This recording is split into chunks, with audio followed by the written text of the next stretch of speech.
Hey everybody, so recently I watched the entire 2-hour interview between Jordan Peterson and Elon Musk, and today I'm going to do that again with you, taking you through my favorite parts. This is another kind of podcasty type bonus video. I thought people enjoyed that, no need to look at the screen.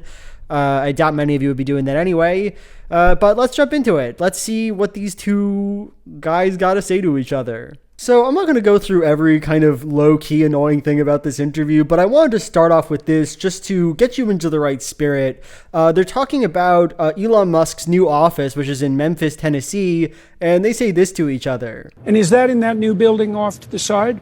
That's in Memphis, actually. It's in Memphis? Yeah. Oh, so that's where you were? Yeah. I see. Memphis, okay. the capital of ancient Egypt. Right. Yeah, you're bringing what? Perhaps that's where our new God will come from. Yeah, no kidding. No kidding. Yeah, I wish that was funny.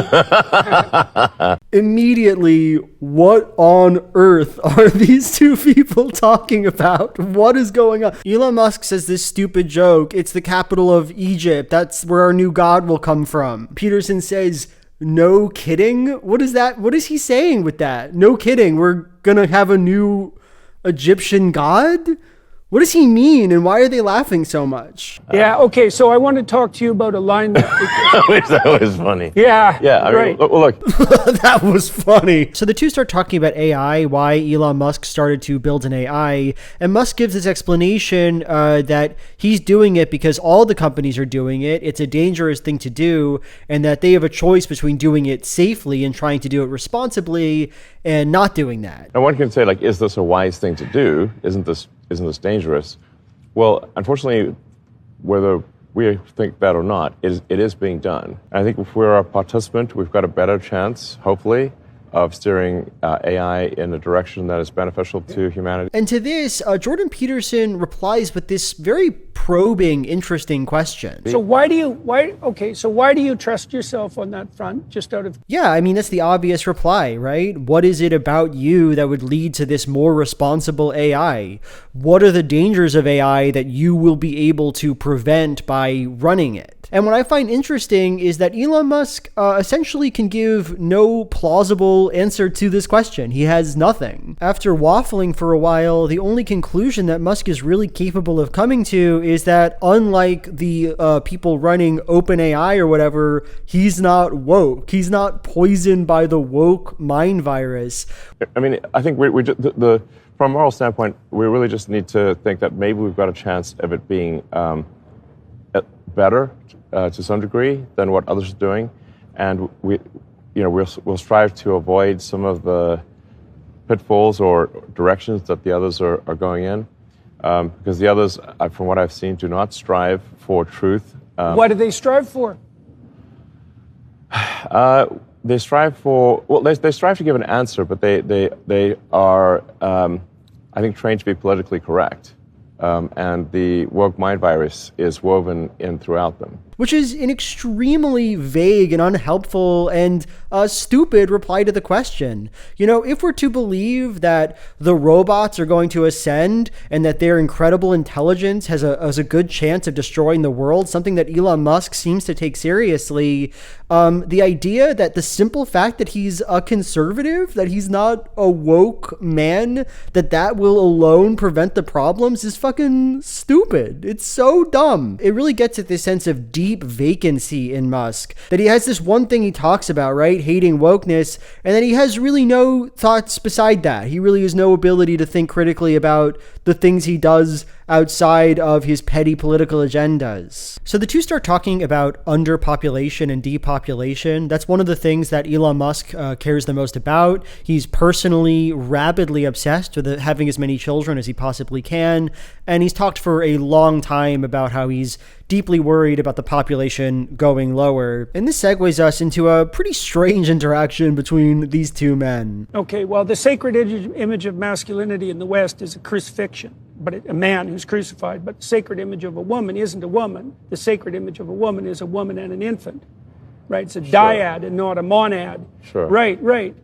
And in the Christian view, those two images, they vie for supremacy, right? I mean, obviously, Christ is the superordinate image, but Mary as the mother of God is... Sure.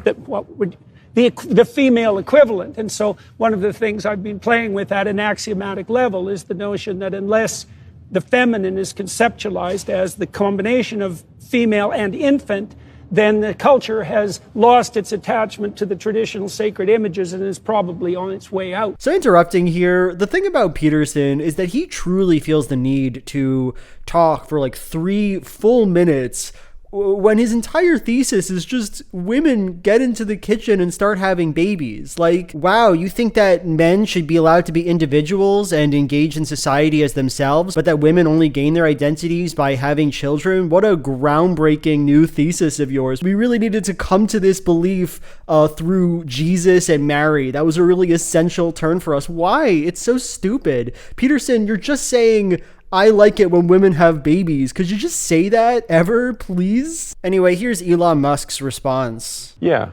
I think there's an argument that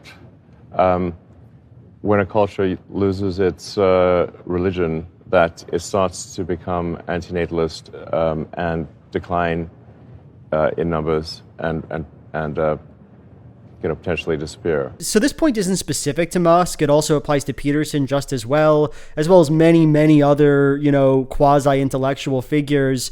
One of the things that disgusts me most in life is when atheists start talking about how important people having religion is and how they can't lose their religion and need to have faith. Because that they don't believe in it. Peterson is an atheist, no matter how much he tries to complicate the question. He's never avowed a belief in God in any concrete way. He's never said he has faith in anything. He just gives these roundabout answers. And Elon Musk is on the record as an atheist. And so these two people having this conversation where they say, no, I don't have to believe in God. I don't have to believe in made up stuff, but the general public really should have to. And that if they don't, society is going to crumble. It's got to be the most nauseating, condescending belief of all time, in my view. No, you don't get it. It's so important that people believe in God because I want to control them and decide what they should do. And that's super important that I get to do that. I don't have to have those beliefs because I'm enlightened enough to do the best, most moral stuff without them.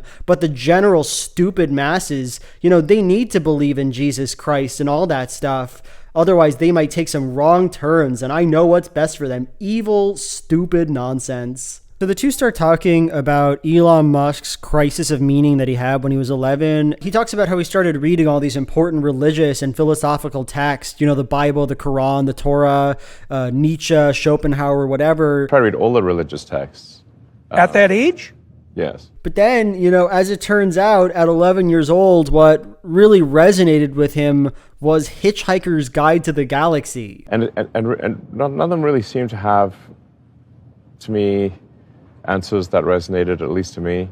But then I read Douglas Adams' Hitchhiker's Guide to the Galaxy, which is really a book on philosophy disguised as humor. Mm-hmm. And the point that Adams tries to make there is that we don't actually know all the answers, obviously. Yeah. In fact, we don't even know what the right questions are to ask. To be clear, I have absolutely nothing wrong with being inspired as a child by Hitchhiker's Guide to the Galaxy. Like, that's a completely normal experience that a lot of children share.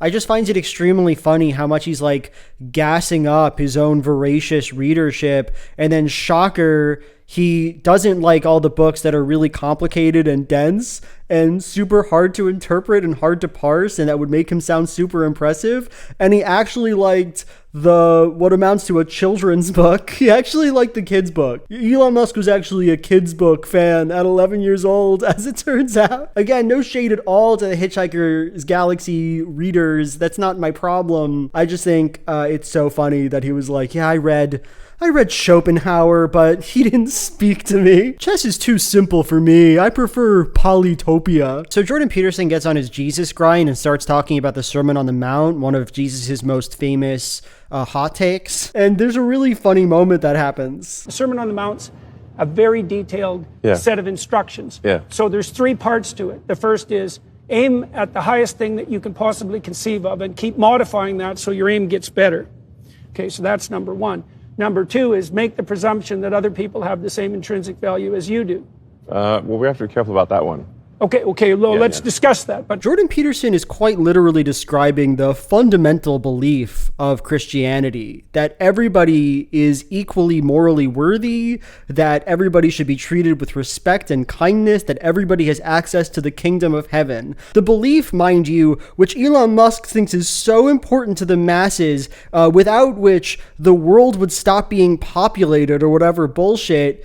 And yet Elon Musk feels the need to stop Jordan Peterson when he says everybody is intrinsically morally worthy and say, well, we have to be careful with that one. There's actually a whole lot of inferior people out there, pretty much inferior to me and sort of what I'm cooking up. So we got to be careful with the words of Jesus Christ when he said that people were equally good. And then Jordan Peterson, he says, well, we'll talk about that. But they never do. They never come back to Elon Musk saying, fuck Jesus.